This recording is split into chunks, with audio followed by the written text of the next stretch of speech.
Have you ever experienced something as terrifying as sleep paralysis before? Well, I definitely have. It happened 3 years ago. I had a job at a gas station, and my boss usually requested for me to do night shifts. I obviously couldn't refuse to do them, as I would have no job, and I probably wouldn't be able to find one for a long time. One night, I returned back home from my shift, and I was so tired I just crashed on my bed and fell asleep in seconds. What I was about to experience was truly horrifying. I was woken up by a sound coming from the kitchen. It sounded like glass breaking. When I tried to get up and check out what happened, I couldn't. I felt weak. It was as if my muscles didn't exist, like I was a lifeless skeleton lying on the bed. Soon after, I heard footsteps which seemed like they were coming to my room, each step sounding closer than the last. Eventually, the footsteps were right at my door. I was scared, but yet again, when I tried to hide, I couldn't. Nothing in my body worked properly, except my eyes. I could only look around.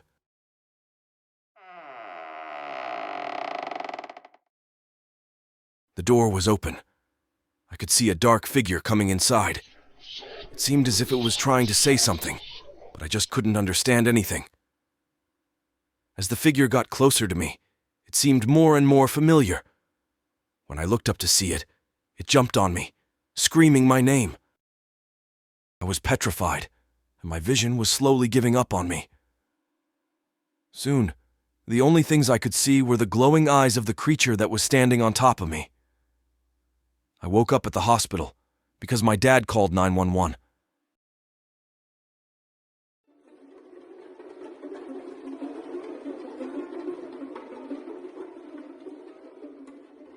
"4 years ago, I had my first ever sleep paralysis experience. It was terrifying. I woke up in the middle of the night, not able to see anything except a glow from the closet.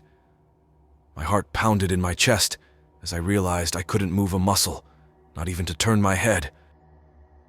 It felt like an eternity as I lay there, trapped in my own body, unable to escape the suffocating weight pressing down on me. I strained against the invisible bonds, trying desperately to break free, but it was like trying to move through quicksand. Fear twisted in my gut as shadows danced at the edge of my vision, taunting me with their sinister presence. I wanted to scream, to call out for help, but my voice refused to obey. The glow from the closet seemed to intensify, casting eerie shadows that loomed over me like specters of the night. Every instinct screamed at me to run, to flee from whatever unseen horror lurked in the darkness. But I was paralyzed, trapped in a waking nightmare from which there seemed to be no escape. Minutes after, I felt something touching my feet. Someone was laughing under my bed, but I just couldn't do anything. I couldn't move a muscle. And then, just as suddenly as it had begun, it was over. I jolted upright, gasping for breath as the paralysis released its grip on me. Sweat drenched my skin as I struggled to make sense of what had just happened. Was it all just a dream? Or had I truly been held captive by forces beyond my understanding? Even now, 4 years later, the memory of that night lingers like a shadow in the back of my mind, a chilling reminder of the fragility of the human psyche in the face of the unknown.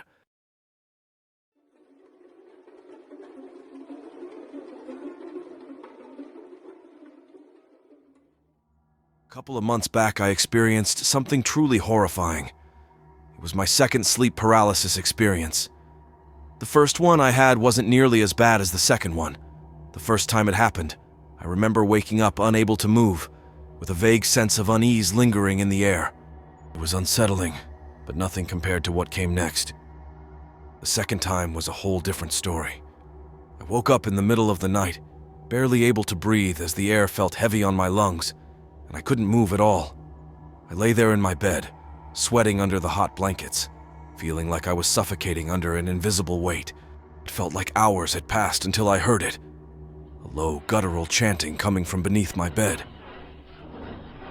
My heart raced as the sinister sound filled the room, drowning out every other noise. It was as if someone or something was invoking dark forces right there in my bedroom. I strained against the paralysis, desperate to escape the terror that threatened to consume me. But no matter how hard I tried, I couldn't move a muscle.